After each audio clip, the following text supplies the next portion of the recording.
Hey, how y'all doing? I'm Scott. It's great to have you here.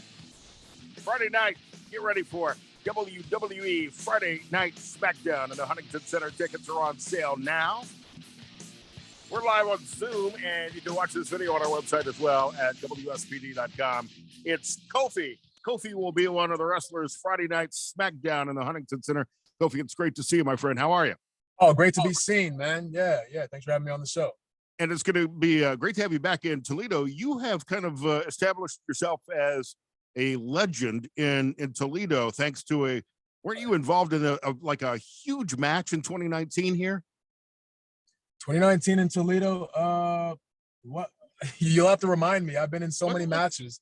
Wasn't that like what are they called? What didn't you do like the big gauntlet match here? Oh, was that in Toledo? I think that was here in Toledo, I believe.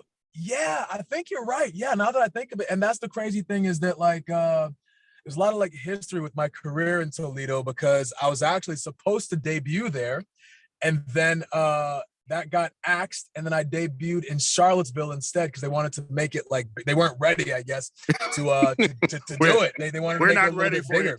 We're not ready for you yet.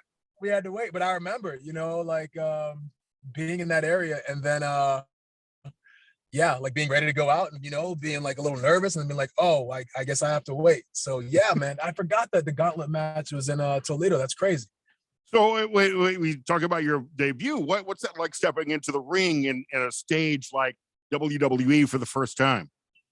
It's amazing, especially when you have someone like myself who this was my childhood dream. This was always the goal. When you're a kid, you set all these impossible goals for yourself. It happened, so I know that a lot of people don't really get that opportunity. So the fact that it happened to me is I'll always be grateful for it and be fortunate, and I'll never take it for granted. And then on top of that, it's not just like, okay, well, I really wanted to be a carpenter. So then I learned how to make all the wood and I learned all the tools and the dado machine. It's like WWE, it's like so few and far between that you actually have people that that make it, and it's so very competitive, even more so than like the NFL or like the NHL or any other sports organization. There's like one place that you can go. So for you to make it into the fold and get signed and then make it through all the trials and tribulations and make it to the main roster and debut on TV and then have longevity, you know what I mean? I don't take that for granted, really ever. So yeah, man, it's just like it's really kind of cliche to say, but it is like my dream coming true. So it was your dream as a kid. It's what you wanted to do. I grew up watching wrestling, as I think every young guy does, and so it's such a popular thing for both sexes now, for everybody to watch WWE. But I grew up in that era, and I'm actually watching a docuseries right now on Vice. It's Dark Side of the Ring, but right now they're doing episodes about the territory days. And I'm old enough that before your time, when there was Mid-South Wrestling and the Memphis territory and AWA and all of these individual territories that have now since combined under WWE. Those were icons. And it was, every Saturday morning you would watch wrestling and Mid-South Wrestling in the South. Yeah, it's crazy. And the funny thing is, I'll just drop my kids off and we listened to a podcast called Greeking Out. They talk about Greek mythology. And they were talking about one of the pharaohs. His name was, I think, like Akhenaten or something like that. I'm probably butchering it. But he actually strayed from the multi-god worshiping ritual, and he wanted everyone to worship like one god. So that's kind of like Vince with the territories. What I was thinking was because you had champions in like every single territory, right. You had your champion in Mid-South and, the Northeast, obviously WWF and all that. And then Vince had the vision to like combine everything and have one champion. And at the time it was kind of like a heretic, you know what I mean? Like you weren't supposed to do that. And now here we are, you fast forward all these years later and the WWE is just so incredibly successful in this just worldwide success and popularity, and the way that we break barriers and we inspire people all from that one vision, So yeah, man, it's always important to know your history, but to think about how far we've come from the vision that Vince had is pretty incredible. We're talking with Kofi, WWE Smackdown Huntington Center Friday night. Tickets are still available for that, and you'll be with Ronda Rousey, Drew McIntyre, Braun Strowman, Matt Riddle, Sheamus, and many more. One of the things too that I love hearing the stories on the show I'm watching are all the stories of the guys traveling around the country together, the pranks that they would pull, the camaraderie they had with one another. But yet in those days, man, you would never break kayfabe. You were that character wherever you went. What's it like now traveling with everybody else on the Smackdown tour?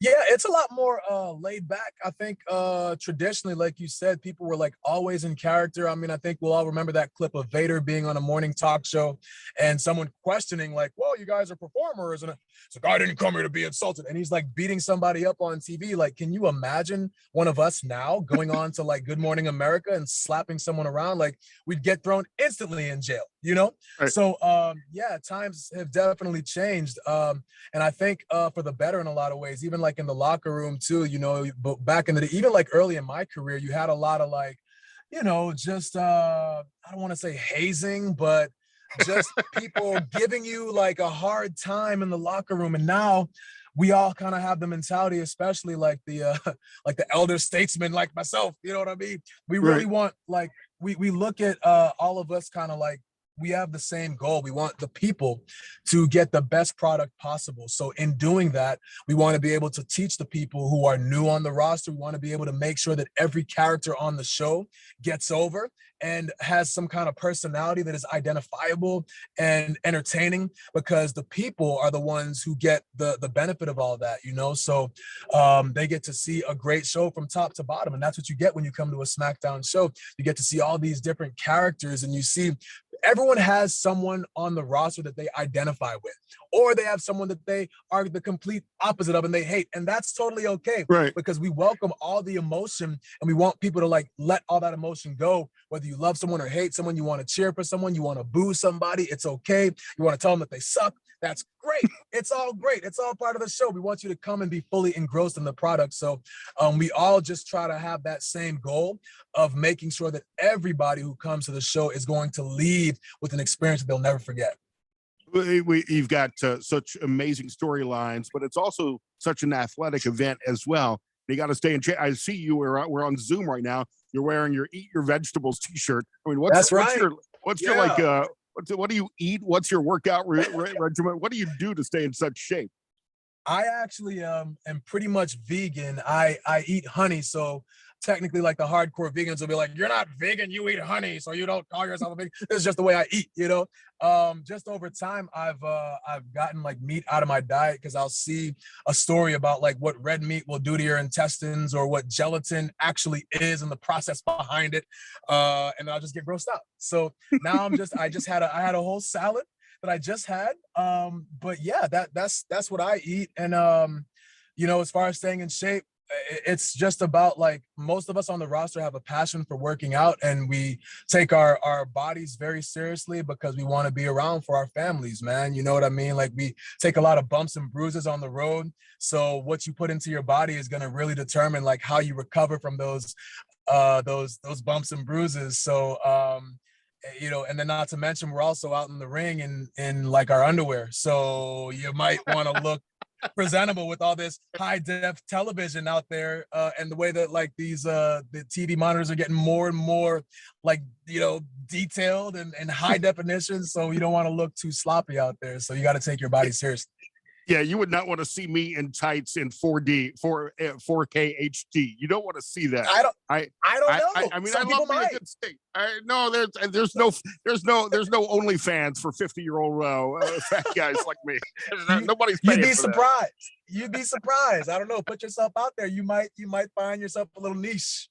So, Kofi, what right now on SmackDown, do you have a favorite heel? Who are the other people that if you were watching on TV, if you were in the audience at the Huntington Center Friday night, who would you be cheering for? Who would you be booing against? Excluding myself, I would cheer for Xavier Woods. He's my tag team partner, and he's very, very good. He won the King of the Ring, and a lot of people forget about that, but he is still a king in the ring. You know, he's very entertaining. He plays the trombone. He can jiggle his pecs like no other. You know, so he's out there. Hey, he doesn't even use his hands, man. You're out there using your hands. He doesn't cheat like that. He just makes them move. You know, he hypnotizes people and his opponents.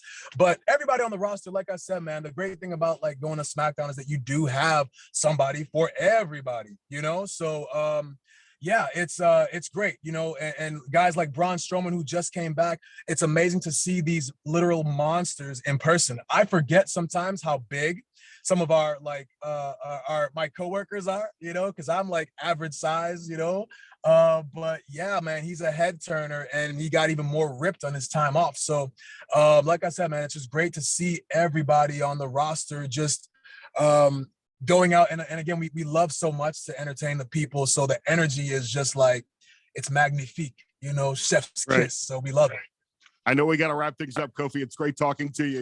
You mentioned your tag team partner. A buddy of mine, Addison, told me that he's got you and your partner, their daughters have a lunchbox with you guys on it. So yeah, so big fans. Lunchbox, baby. Yeah, that's a good friend right there. Hold on to that one.